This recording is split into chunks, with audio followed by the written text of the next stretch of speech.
Pemirsa, kabar baru dari Tanah Suci, wacana baru bikin hati tak henti. Usai bertemu Deputi Menteri Haji Arab Saudi, BP Haji ungkap rencana yang bikin nyali jadi ngeri.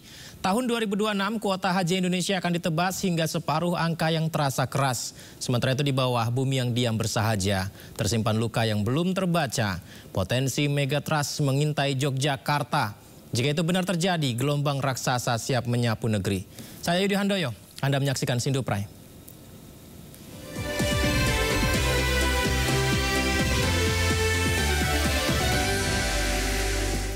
Pemirsa, tim gabungan Satgas Damai Kartens menangkap DPO kelompok kriminal bersenjata Yekis Wanimbo. Kelompok ini diduga terlibat pembakaran pabrik dan jual beli senjata api.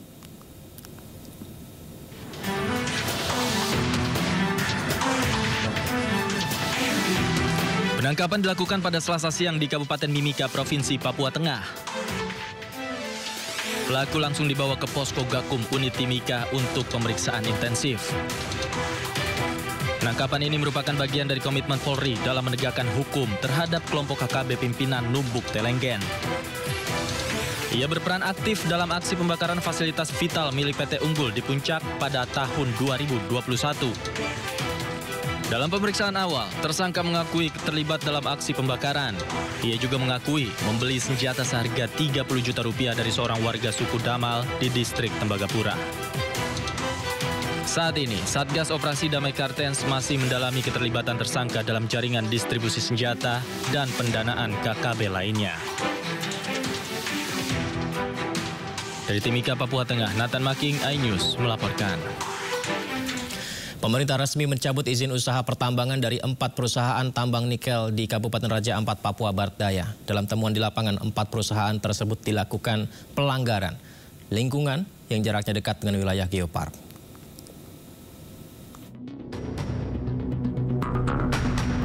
Pemerintah mencabut 4 izin usaha tambang nikel di Kabupaten Raja Ampat, Papua Barat Daya.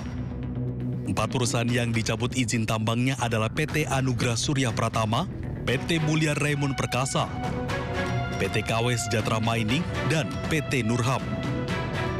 Menurut Menteri ESDM Bahlil Lahadalia, pencabutan izin usaha dilakukan karena melanggar aturan lingkungan. Selain itu, kawasan tersebut termasuk ke dalam kawasan geopark. Sementara untuk kontrak karya untuk PT GAK, izinnya tidak dicabut karena dianggap jauh dari kawasan geopark. Meski demikian, pemerintah menegaskan akan tetap melakukan pengawasan khusus.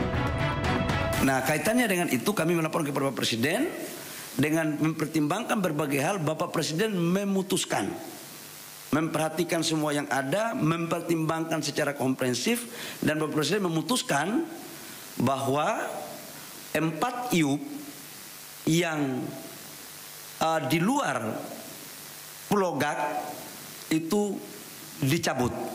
Dan saya langsung melakukan langkah-langkah teknis, berkoordinasi dengan Menteri Teknis, LH maupun Kementerian Kehutanan untuk kita melakukan pencabutan.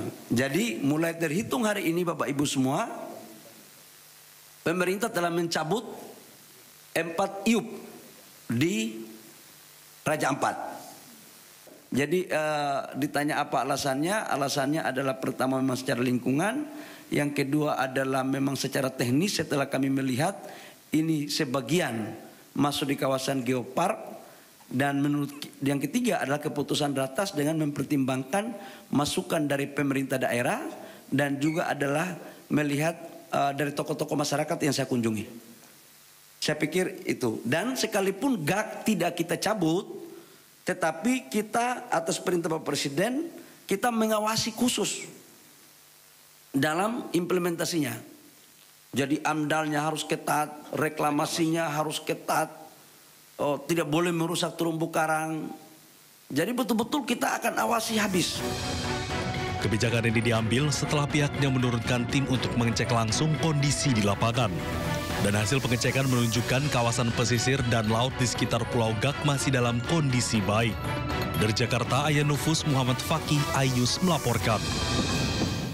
Direktorat Tindak Pidana Tertentu Bareskrim Polri akan melakukan penyelidikan terkait adanya dugaan pelanggaran tambang termasuk yang sedang terjadi di Raja Ampat, Papua.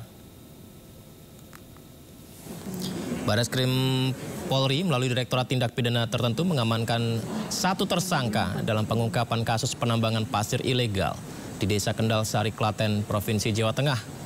Pengungkapan ini dilakukan usai menerima aduan dari pemilik izin usaha pertambangan terkait pengoperasian penambangan pasir secara ilegal. Aksi tindak pidana ini berlangsung selama 2 minggu, nilai kerugian negara 1 miliar rupiah. Barreskrim Polri juga mengamankan 1 tersangka inisial AJS. Berperan sebagai koordinator lapangan, AJS menjalankan tambang secara perorangan. Barang bukti disita yakni peralatan tambang. AJS dijerat Undang-Undang Pertambangan Mineral dan Batu Bara terancam hukuman 5 tahun penjara, denda 100 miliar rupiah.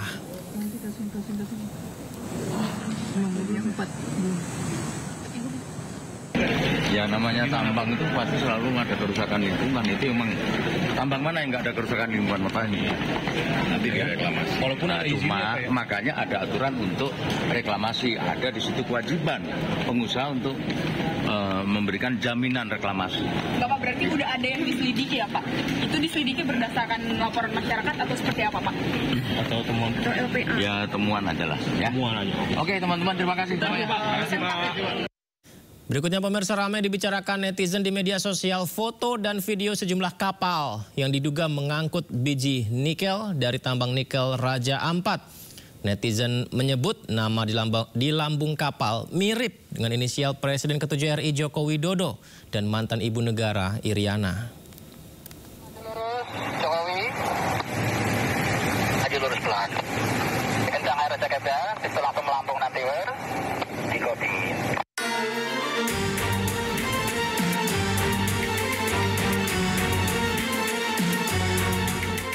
Media sosial diramaikan dengan foto dan video kapal diduga pengangkut biji nikel dari tambang nikel di Raja Ampat, Papua Barat Daya.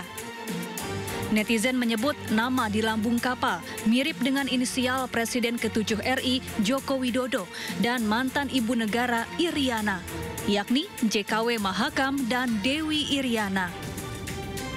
Namun belum ada bukti kuat terkait kepemilikan kapal yang dihubungkan dengan Jokowi dan kegiatan yang dilakukan kapal di lokasi tambang nikel.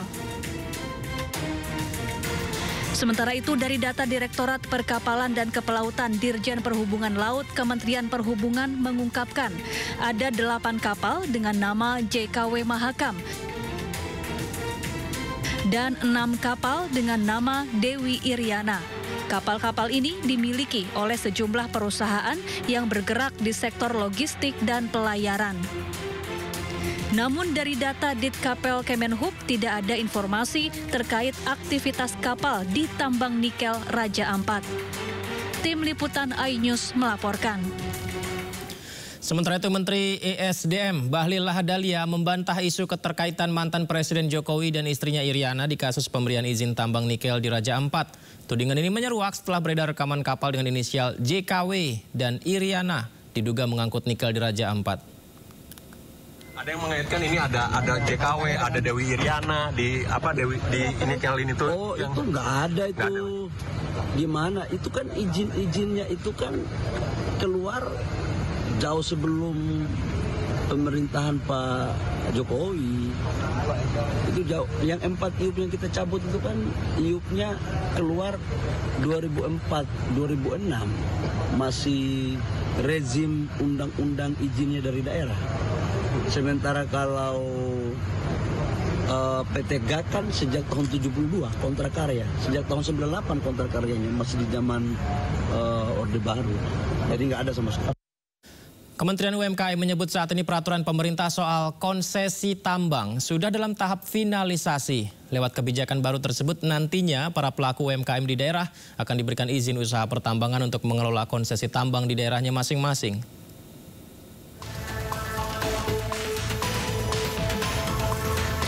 Kementerian UMKM menyebut penyelesaian PP ini diperkirakan tidak sampai memakan waktu setahun untuk segera ditandatangani oleh Presiden Prabowo Subianto.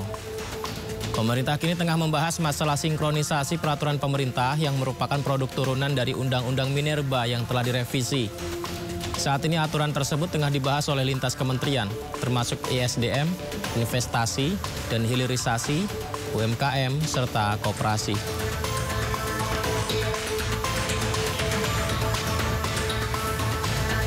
Pemirsa, setidaknya ada 2 kriteria utama bagi calon UMKM yang akan mendapatkan konsesi tambang. Pertama adalah UMKM yang berdomisili atau tempat usahanya dekat dengan konsesi tambang. Kedua, calon UMKM yang akan diberikan konsesi tambang ialah yang tidak mengakses kredit usaha rakyat. Nantinya IUP tambang tidak menyasar pelaku usaha mikro yang masih dapat mengajukan KUR sampai 500 juta rupiah.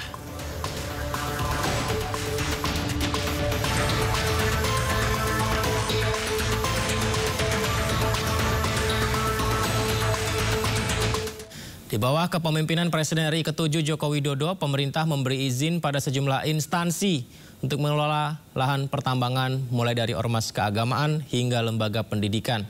Hal ini menuai sejumlah kontroversi.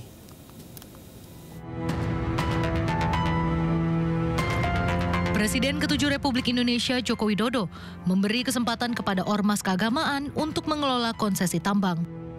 Hal ini tertuang pada Peraturan Pemerintah Nomor 25 Tahun 2024 tentang perubahan atas PP Nomor 96 Tahun 2021 tentang pelaksanaan kegiatan usaha pertambangan mineral dan batu bara yang telah ditandatangani oleh Presiden. Dalam regulasi tersebut terdapat aturan baru yang mengizinkan organisasi kemasyarakatan atau ormas untuk mengelola lahan pertambangan. Ormas keagamaan menyambut baik keputusan Presiden tersebut. Mereka menilai kebijakan Presiden Jokowi ini dapat menjadi sumber pendapatan baru bagi ormas keagamaan untuk mendukung beragam kegiatannya. Salah satunya untuk merespon masyarakat kala terjadi bencana. Menteri Investasi saat itu Bahlil Lahadalia telah mencabut lebih dari 2.000 izin usaha tambang. Nantinya akan didistribusikan pada kelompok masyarakat, UMKM, hingga koperasi. Sementara itu, sebagian masyarakat menilai konsesi tambang untuk ormas keagamaan merupakan bagian dari bagi-bagi kue dari pemerintah. Menteri Lingkungan Hidup dan Kehutanan saat itu Siti Nurbaya Bakar membantah jika aturan mengenai pemberian wilayah izin usaha pertambangan khusus kepada ormas keagamaan sebagai bentuk bagi-bagi kue. Menurutnya, kebijakan ini diberlakukan untuk mempermudah setiap sayap ormas di bidang bisnisnya masing-masing jauh lebih efektif. Pemberian izin pengelolaan tambang kepada ormas akan jauh lebih efektif daripada membuat proposal permintaan dana setiap kali diperlukan. Minimnya pengalaman ormas keagamaan mengelola tambang dikhawatirkan akan membuat ormas bermain dalam ruang kotor. Pemerintah harus tetap selektif dan benar-benar ormas yang bermanfaat bagi masyarakat luas. Sementara itu, Wakil Sekretaris Jenderal Majelis Ulama Indonesia Ihsan Abdullah menyambut baik kesempatan yang diberikan pemerintah. Menurutnya, selama ormas yang bersangkutan mau dan sudah siap mengelola tambang, kebijakan ini tidaklah menjadi masalah. Bertentangan dengan hal tersebut, pengamat ekonomi energi Universitas Gadjah Mada, Fahmi Radi, menilai kebijakan ini lebih banyak menimbulkan kerugian daripada manfaat. Salah satunya karena peraturan tersebut melanggar konstitusi yang menyebutkan bahwa kekayaan alam seharusnya dikuasai oleh negara dan dipergunakan untuk sebesar-besarnya kemakmuran rakyat. Fahmi menambahkan, mengelola tambang bukanlah pekerjaan sederhana, sehingga konsesi tambang ini dikhawatirkan akan mendorong ormas untuk bekerja sama dengan pihak swasta, hingga akhirnya pihak ormas hanya mendapatkan sedikit keuntungan. Di samping itu, ia juga khawatir ormas akan terjerumus dalam dunia mafia tambang yang menyelubungi bisnis tersebut dari hulu hingga hilir. Pemirsa, anggota Dewan Perwakilan Daerah asal Aceh menolak usulan Gubernur Sumatera Utara Bobi Nasution untuk mengelola bersama 4 pulau di Kabupaten Aceh Singkil. Sebelumnya, Kementerian Dalam Negeri telah menetapkan 4 pulau yang disengketakan tersebut masuk ke dalam wilayah Sumatera Utara.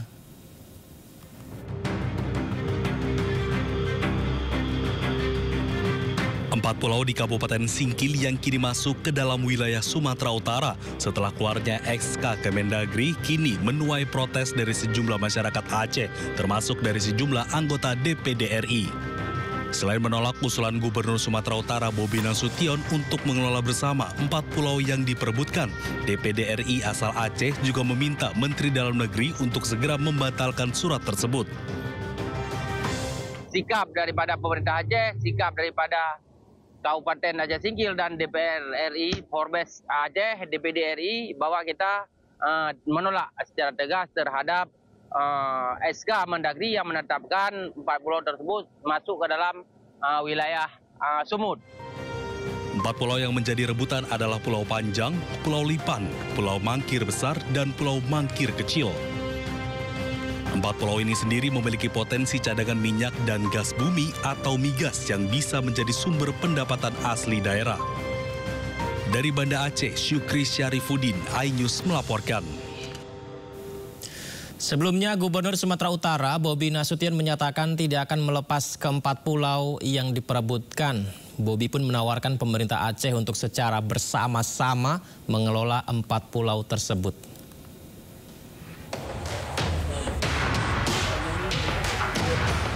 Usai Mendagri memutus 4 pulau Aceh masuk ke wilayah Sumatera Utara, kedua gubernur masing-masing daerah bertemu. Gubernur Sumatera Utara Bobi Nasution mendatangi rumah dinas Gubernur Aceh Muzakir Manaf. Gubernur Sumut tegaskan enggan melepas begitu saja meski banyak desakan dari masyarakat Aceh. Bobi pun sudah menawarkan pemerintah Aceh untuk secara bersama-sama mengelola 4 pulau ini. Kalau saya bilang baik, kalau masalah pulaunya, masalah wilayahnya mau masuk ke Medan, masuk ke Sumut, masuk ke Aceh, itu kami ikuti mekanisme. Kalau itu kaji ulang nggak apa-apa, kamu bersini aja. Tapi bukan seolah-olah, diserahkan. Kami Sumut dengan leluasa, dengan kebesaran hati, Gubernur Sumatera Utara melepaskan, nggak bisa. Nggak bisa seperti itu. Sebelumnya melalui keputusan Menteri Dalam Negeri, 4 pulau yang menjadi rebutan yakni Pulau Panjang, Pulau Lipan, Pulau Mangkir Besar, dan Pulau Mangkir Kecil dinyatakan masuk dalam wilayah Kabupaten Tapanuli Tengah, Provinsi Sumatera Utara. Dari Medan, Sumatera Utara, Ahmad Ridwan Nasution, iNews melaporkan. Presiden Prabowo Subianto bersama Presiden Republik Indonesia ke-6, Susilo Bambang Yudhoyono, hadir dalam peresmian Kampus Bhinneka Tunggal Ika Universitas Pertahanan di Sentul, Bogor. Terhormat Presiden ke-6 Republik Indonesia dan Menteri Pertahanan. Jadi peresmian ini digelar di Universitas Pertahanan Sentul, Bogor, Jawa Barat pada siang tadi, pemirsa. Seperti yang kita saksikan ya, Presiden Prabowo bersama Pak SBY duduk bersebelahan. Saat peresmian, keduanya diapit Menteri Kabinet yang hadir. Kampus Bhinneka Tunggal Ika ini dibangun di area seluas 18,3 hektar dan telah dibangun berbagai fasilitas. Presiden menegaskan pendidikan tidak hanya melahirkan prajurit, namun pemimpin untuk bangsa. Peresmian ini juga merupakan sebuah langkah strategis untuk membangun kekuatan bangsa melalui ilmu pengetahuan, teknologi, dan patriotisme. Itu yang kita harapkan Unhan dan semua lembaga pendidikan nanti berkarya, berbakti untuk negara dan bangsa di bidang manapun.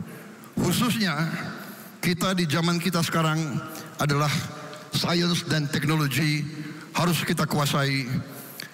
Di dunia modern ini, hanya dengan sains dan teknologi kita bisa menghilangkan kemiskinan.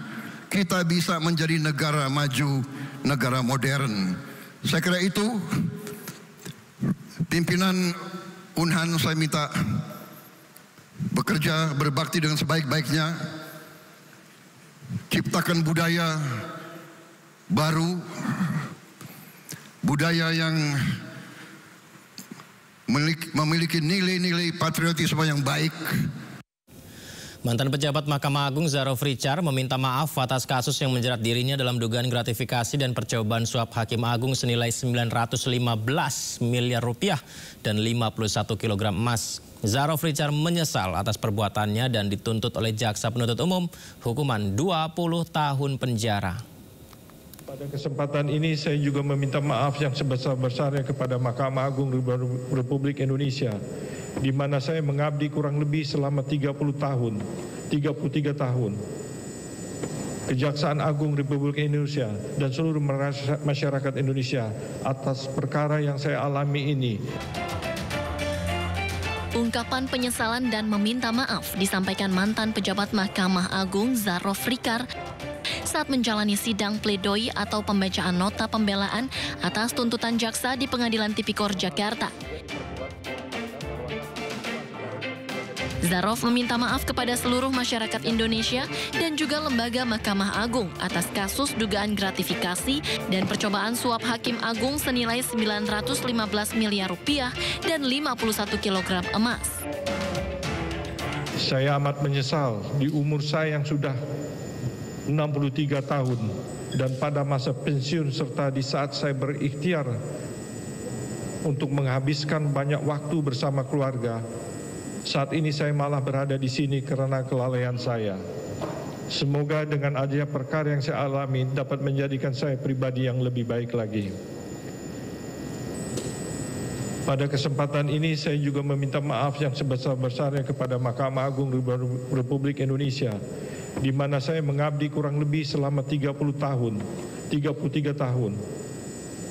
Kejaksaan Agung Republik Indonesia dan seluruh masyarakat Indonesia atas perkara yang saya alami ini. Atas perbuatannya, Zarof Rikar dituntut oleh Jaksa Penuntut Umum dengan hukuman 20 tahun penjara. Dari Jakarta, Rani Sanjaya, iNews melaporkan. Ya, kalau kita ingat nama Zarof Rikar terseret kasus dugaan suap kepada 3 hakim Pengadilan Negeri Surabaya dalam vonis bebas Ronald Tanur. Zarof ini menjadi maklar kasus tersebut, pemirsa. Pasca vonis bebas Ronald Tanur, 3 hakim Pengadilan Negeri Surabaya duduk di kursi terdakwa.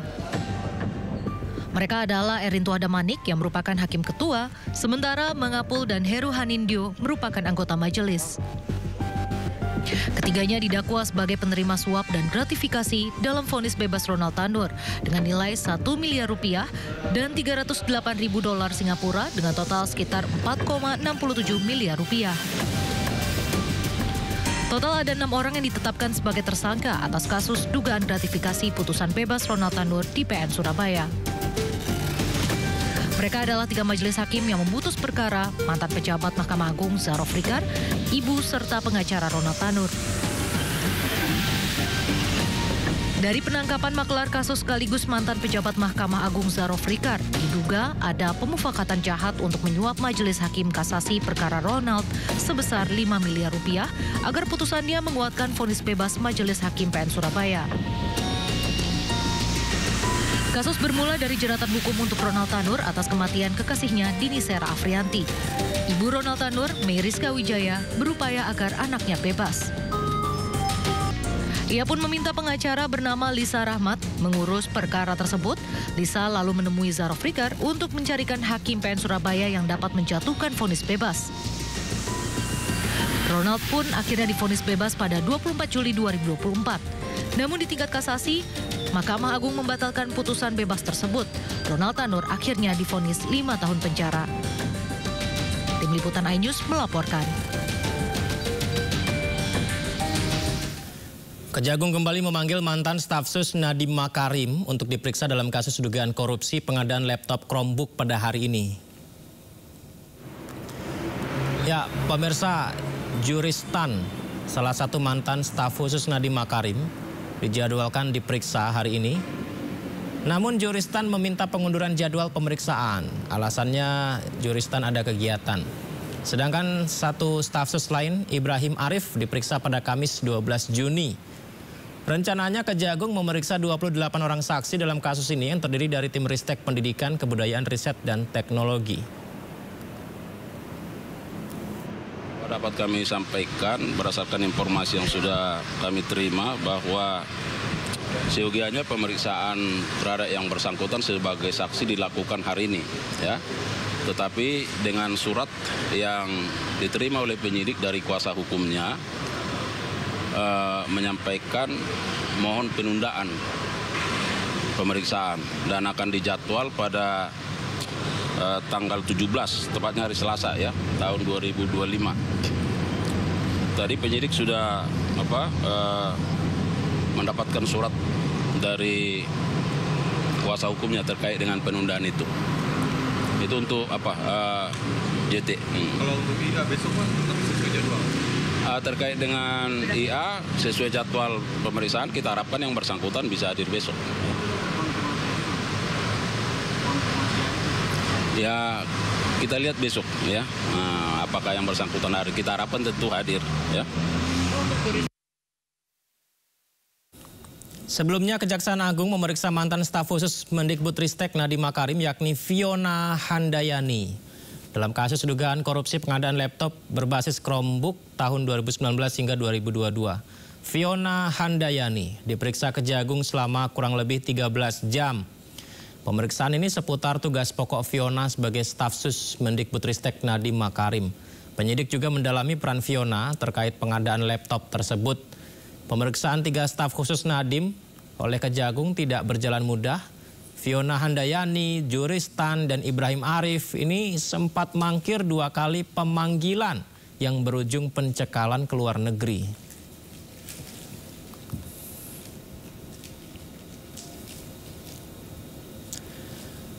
Di kesempatan terpisah, mantan Mendikbudristek Nadiem Makarim menyatakan siap diperiksa Kejaksaan Agung terkait kasus dugaan korupsi pengadaan laptop Chromebook saat ia menjabat.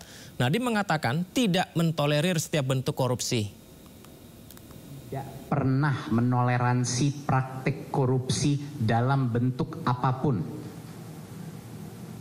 Saya mengajak masyarakat untuk tetap kritis, namun adil. Tidak terburu-buru dalam menarik kesimpulan di tengah derasnya opini yang dibentuk. Saya percaya masyarakat Indonesia berhak mendapat kejelasan dan keterbukaan. Saya berkomitmen untuk bersikap kooperatif demi menjernihkan persoalan ini. Ya, pemirsa, muncul wacana pengurangan kuota haji tahun depan hingga 50%. Diskusinya kami hadirkan usai jeda, tetaplah bersama kami di Sindo Prime.